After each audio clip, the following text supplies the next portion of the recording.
જન્મદિવસ નિમિત્તે વિશ્વભરમાં વિશ્વ બ્રેઇલ દિવસ તરીકે ઉજવાતા આ પાવન અવસરે વડોદરામાં નિસહાય બ્લાઇન્ડ ચેરિટેબલ ટ્રસ્ટ દ્વારા વિશેષ ઉજવણી કરાઈ હતી। આ કાર્યક્રમ ડોક્ટર સલીમ વોરાના માર્ગદર્શન હેઠળ વારસિયા સ્થિત લીલાસા હોલ ખાતે યોજાયો હતો।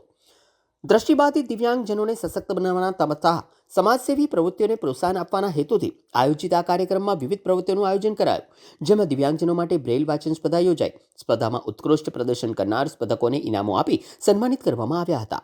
આ ઉપરાંત કાર્યક્રમને સહયોગ આપનાર દાતાઓનો સન્માન સમારોહ યોજાયો તેમજ હાજર તમામ માટે ભોજન વ્યવસ્થા પણ કરવામાં આવી।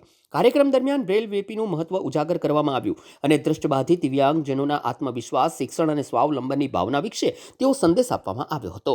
સમાજના વિવિધ વર્ગોના લોકો, સમાજસેવીઓ તથા દિવ્યાંગજનોની મોટી સંખ્યામાં ઉપસ્થિત વચ્ચે વિશ્વ બ્રેઇલ દિવસની ઉજવણી ઉત્સાહપૂર્વ અને પ્રેરણાદાયી વાતાવરણમાં સંપન્ન થઈ હતી।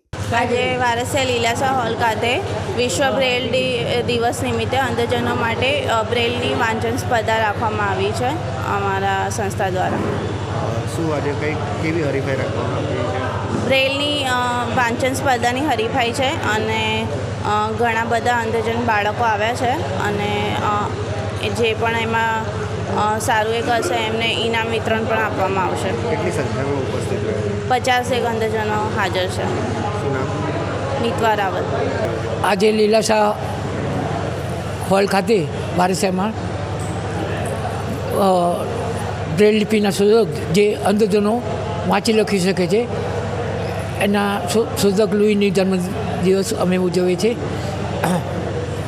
વારસિયા ખાતે આવેલ આ હોલમાં અંધજનો માટે બ્રેઇલ વાંચન હરીફાઈ, ઇનામ વિતરણ તથા લંચની વ્યવસ્થા કરવી છે।